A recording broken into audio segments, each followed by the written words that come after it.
mais uma vez queria fazer o registro do quanto que nós sofremos no Acre, ficamos sentidos todos nós com a perda do padre Paulino Baldassarri, e vou fazer isso num voto de pesar, que vou incluir a assinatura de várias senadoras e de senadores ainda hoje.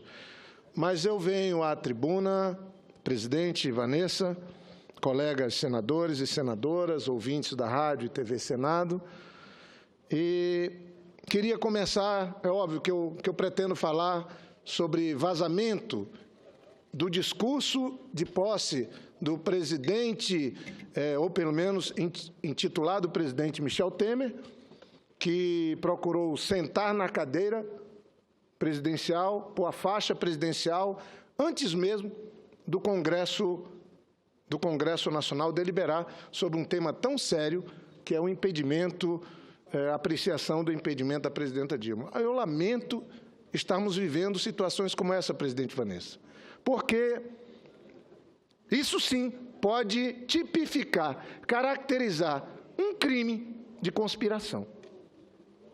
Ontem, na Rede Globo, começou a Liberdade, líder Humberto Costa, que trata do episódio, inclusive ontem mesmo, no mesmo dia, o Tiradentes, Joaquim José da Silva Xavier, já foi um lutador pela liberdade enforcado, sem julgamento, sem recurso. E nós tivemos ontem também um resultado que eu não tenho dúvida ocupará a página triste, ou algumas páginas tristes, da história política recente do nosso país. Essa é a minha visão. Alguns, daqui a alguns anos, provavelmente vão pedir desculpas por terem tido uma compreensão equivocada. Mas só o tempo e a história poderá nos dar esse revés do que tivemos ontem na Câmara dos Deputados. É parte do jogo democrático? Poderia ser, se não viesse com a roupagem de conspiração que tem como líder, comandante, oficial maior, Eduardo Cunha. E agora se candidata a subchefe o vice-presidente Michel Temer.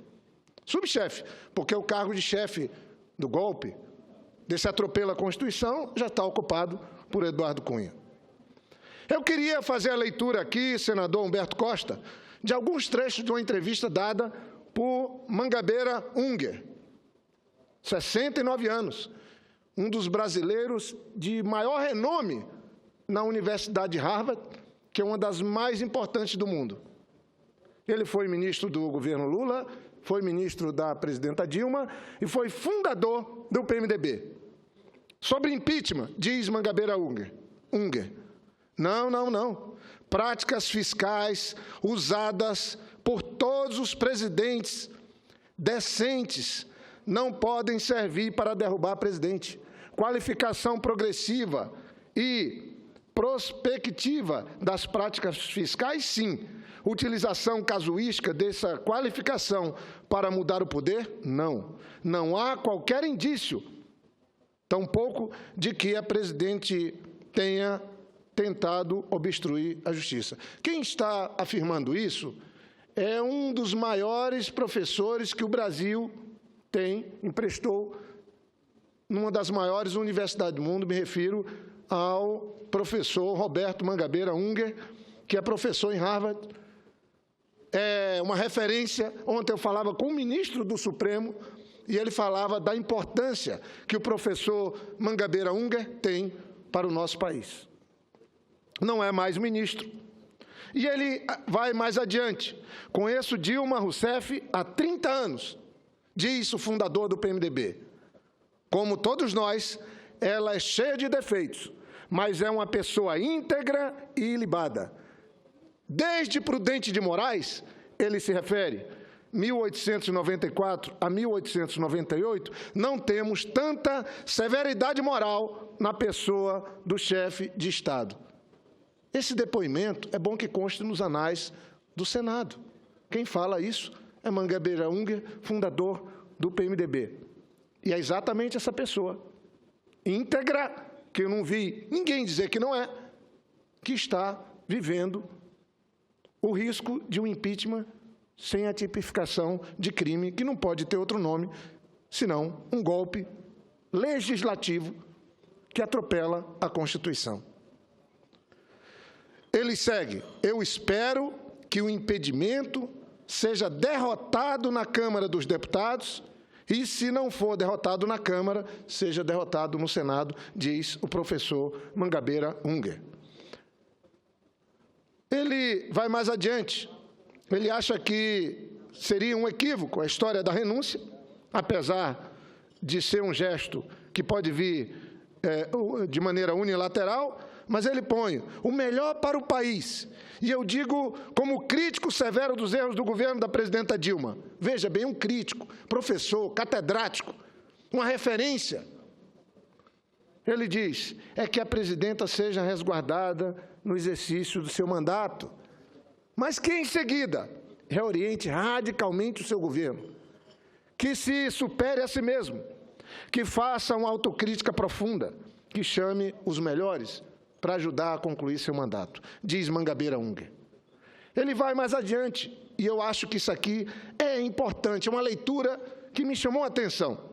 A tentativa de impedimento nasce de um processo, de um contexto que ameaça a democracia brasileira. O ponto de partida é a preocupação com a corrupção. A corrupção é um problema nacional sério, porém localizado, diz Mangabeira Unger. A sua causa principal está na relação entre os políticos e as empresas que financiam as campanhas eleitorais. Agora, é engraçado, hoje prenderam um ex-colega nosso aqui. Está lá escrito que ele deu 1.700.000 para o Democratas de Brasília, deu não sei quanto para o P não sei das quantas, deu não sei quanto para não sei quanto, em troca de um favor que teria feito numa CPI, e aí, assumidamente, dinheiro de propina, que virou Caixa 1. Mangabeira diz, a causa principal está na relação entre os políticos e as empresas, nos financiamentos de campanhas eleitorais, e um problema solucionável, é um problema solucionável, pela mudança nas regras do financiamento da política. O Brasil é, de longe, diz Mangabeira Unger, o menos corrupto dos grandes países emergentes. Ele assume primeiro que corrupção está presente, que é gravíssimo, que devemos enfrentar, e ele vai. Embora a corrupção tanto nos atinja, ela é pouco quando comparada com os exemplos de China, Rússia e Índia. É um dos grandes intelectuais da Universidade de Harvard que está afirmando isso. E não pode servir para nos desviar do enfrentamento dos nossos problemas reais. Essa parte eu queria ler também. Criou-se uma onda no Brasil. Embrulhamos o ódio, a frustração no manto do moralismo, diz Mangabeira Unger. A onda passará e deixará gosto amargo na boca da nação. Não há atalhos para construir o Brasil. A polícia, os procuradores e a grande mídia se associaram para construir essa onda e conseguiram sensibilizar parte da imprensa. A onda utilizou o instituto perigoso das prisões preventivas no verdadeiro assalto às liberdades públicas no país. E ele vai e encerra esse capítulo. Uma parte da elite jurídica abdicou de suas responsabilidades de pôr freio às paixões de momento. Temos de enfrentar a corrupção, sim, mas não à custa da fragilização da democracia brasileira. Eu leio a última parte da entrevista e peço que possa constar nos anais do Senado. Ele faz um paralelo do momento que estamos vivendo com o que houve nos Estados Unidos. Diz ele,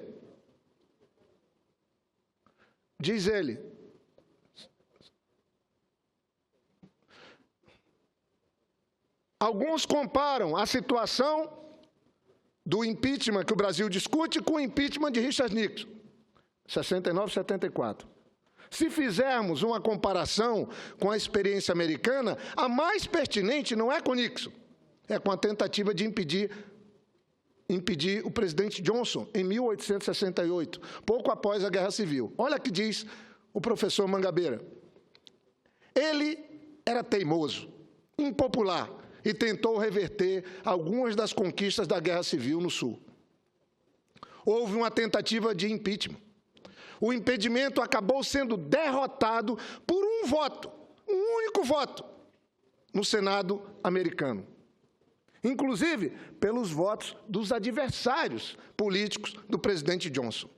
Embora o presidente Johnson continue a ser considerado um péssimo presidente, até hoje, a derrota de seu impedimento é comemorada como um marco na evolução institucional dos Estados Unidos.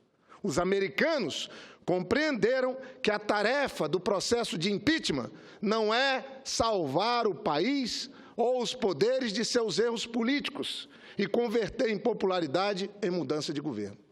Eu acho que isso cala bem no momento em que o nosso país está vivendo. Mangabeira foi fundador do PMDB. Fundador. E eu queria, presidente, dizer aqui para concluir, rapidamente, com a compreensão dos colegas, eu sou como primeiro orador inscrito, espero também não abusar, obviamente. O PMDB já governou esse país. Governou esse país. Em cima de uma lamentável circunstância, a morte do presidente Tancredo Neves. O presidente Sarney assumiu e nós tivemos um período onde, inclusive, tivemos a Constituinte. Eu não quero aqui fazer nenhum julgamento do presidente Sarney. Eu falo de um partido.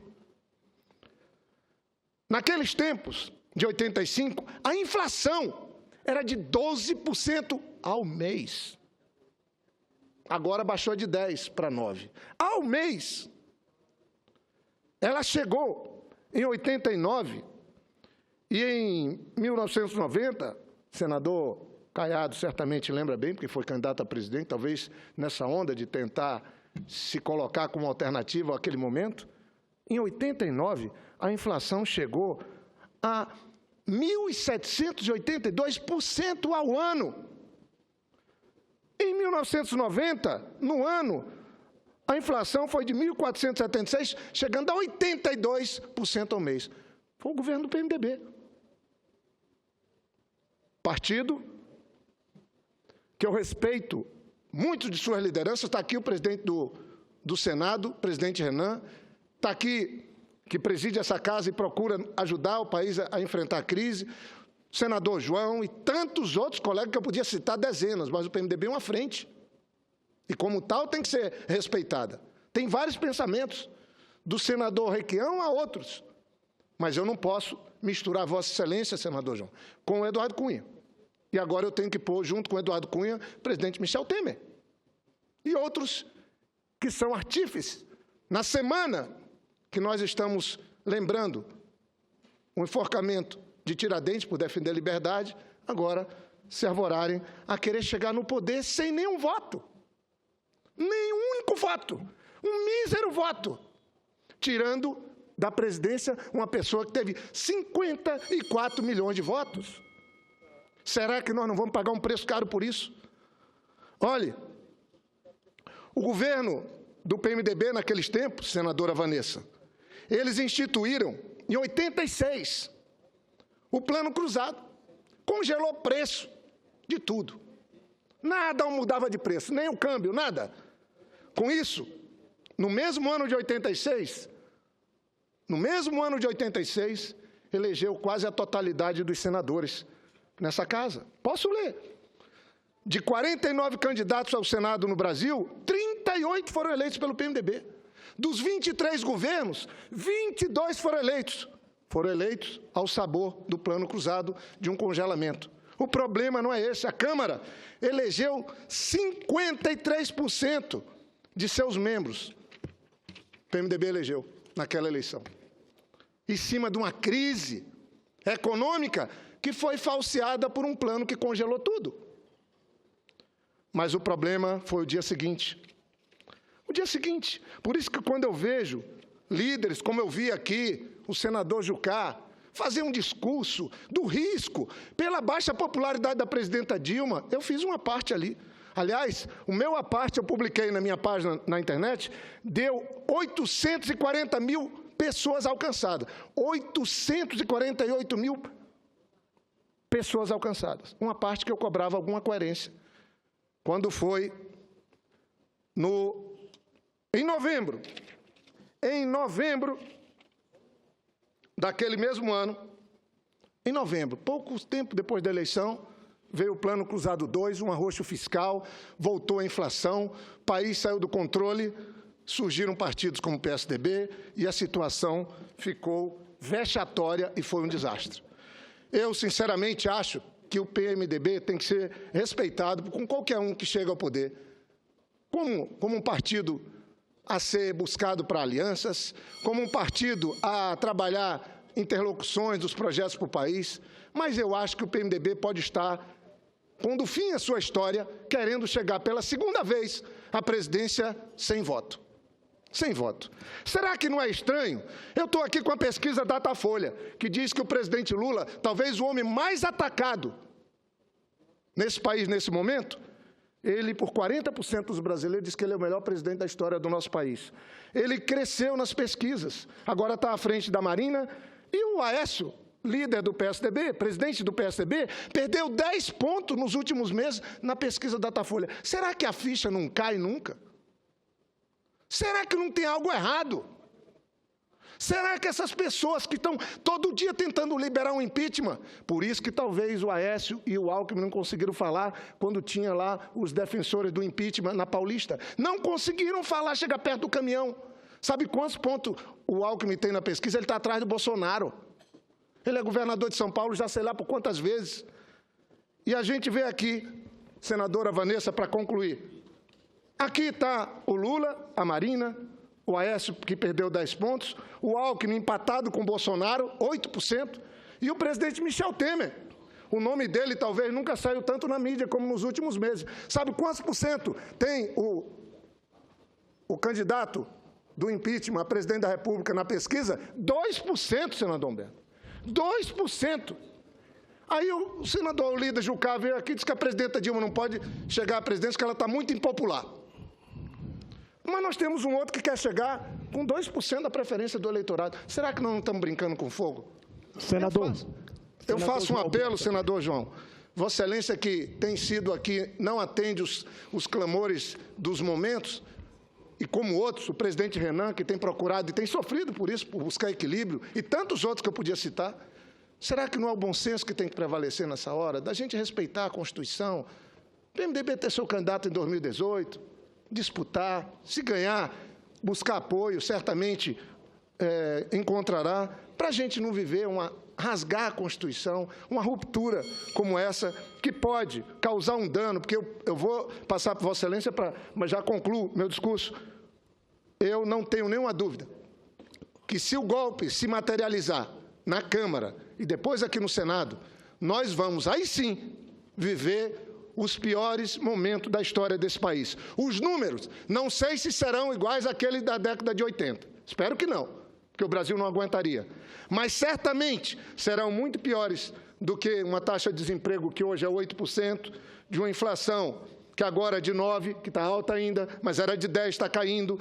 As reservas internacionais do nosso país, que hoje são de 373 bilhões, quando nós pegamos o governo, eram de 37, certamente os números se modificarão. E aí sim, podemos entrar numa crise que não tenha precedente, por conta de que, para governar esse país hoje, tem que se ter a junção de forças políticas para fazer as mudanças que o país precisa, dar a estabilidade política que o Brasil precisa, para a gente voltar a crescer, a gerar emprego e renda, a combater e fortalecer as instituições que combatem a corrupção. Eu acho que era esse o caminho. Eu, sinceramente, acredito que uma parcela grande do PMDB vai estar, em respeito à sua história, à sua memória, defendendo a Constituição. Essa é a minha esperança. Senador João. Senador Jorge Viana, eu ouço Vossa Excelência com a maior atenção. Eu só quero fazer um reparo, porque Vossa Excelência conhece da minha posição nesse momento que nós vivemos.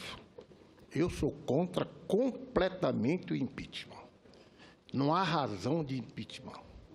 E eu tenho posições declaradas, eu não sou oportunista, não é o momento que a presidente da República não esteja bem, que eu teria que deixar o governo, em absoluto. Mas eu gostaria de fazer um reparo, me permita, Vossa Excelência. Sem dúvida. No governo do presidente Sarney, foi um excelente presidente, como foi o presidente Lula. Eu considero o Lula um grande presidente. Inclusive, devolveu a dignidade deste país, que se agachava diante aos nossos cobradores internacionais, que o Brasil se agachava. Foi Lula que realmente fez com que o Brasil fosse respeitado mundialmente por todos os países. Eu estou encerrando, senadora Vanessa Gaziotti. Só um minutinho. Eu já, inclusive... Eu concordo muito com Vossa Excelência, mas no governo do presidente Sarney, nós tivemos a menor taxa de desemprego neste país. PMDB, Zé Sarney. Nós tivemos, no final do governo, alguns problemas, alguns percalços, com problemas econômicos, mas foram os planos do governo Sarney que vieram dar origem para os outros planos que vieram dar certo.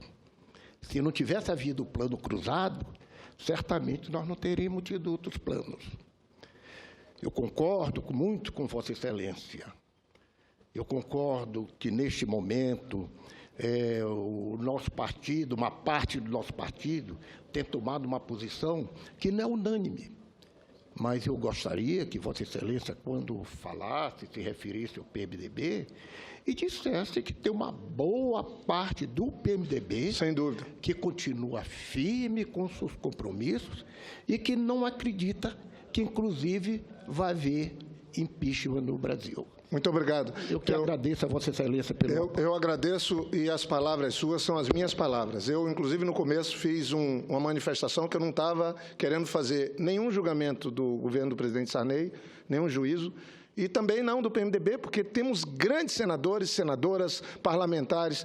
Agora, o PMDB é uma frente, e, nesse momento, uma parte do PMDB, liderada pelo vice-presidente ou pelo presidente da Câmara, Eduardo Cunha, e que tem como uma aliança com o vice-presidente Michel Temer, tentam fazer um atalho à Constituição, apoiados por setores da imprensa, apoiados por setores do Congresso, que eu acho que é lamentável. Eu prefiro confiar que uma parcela importante, tem aí ministros do PMDB se posicionando contra o impeachment, Vossa Excelência, tomara que o Brasil siga a normalidade.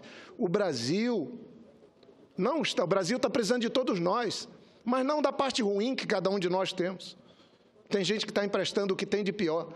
Um eventual governo Temer teria como vice Eduardo Cunha, mas teria uma inversão. Eu pergunto ao país, quem é que tem mais poder hoje dentro desse Congresso? Michel Temer ou Eduardo Cunha? É o Eduardo Cunha. Então, nós teríamos um governo que não é Michel Temer presidente e Eduardo Cunha vice, porque o presidente da Câmara passa a ser vice. Nós teríamos um governo Eduardo Cunha presidente e o Michel Temer seguindo vice. E eu acho que o país não aguenta, nessa crise econômica que estamos vivendo, que também tem origem em erros do nosso governo, temos que assumir, erros do meu partido, tenho que assumir, senão nós não temos autoridade de propor saídas para ela. Nós não podemos. Acho que o Brasil não merece, o povo brasileiro, que viu no governo do presidente Lula tantas conquistas, mesmo no primeiro mandato da presidenta Dilma, tantas conquistas. Será que não dá para termos um pouco de paciência? E esperarmos 5 meses para as eleições, como estabelece a Constituição? Quem ganhar, leva. E depois, daqui a 2 anos, temos as mudanças que são tão necessárias, mas dentro da democracia, eu acho que esse seria o caminho melhor. Eu espero, sinceramente, que aquele calor daquela disputa da comissão não se reproduza no Senado, no plenário da Câmara, e muito menos aqui no plenário do Senado. Eu agradeço, senadora Vanessa, peço desculpas aos colegas por ter me estendido, mas eu estava também há mais de uma semana que não fazia um discurso um pouco mais longo, mas eu espero, sinceramente, que o bom senso prevaleça e que o Brasil siga o estabelecido na Constituição, para que a gente, juntos, sem intolerância, possamos vencer a crise econômica e a crise política. Muito obrigado, senador.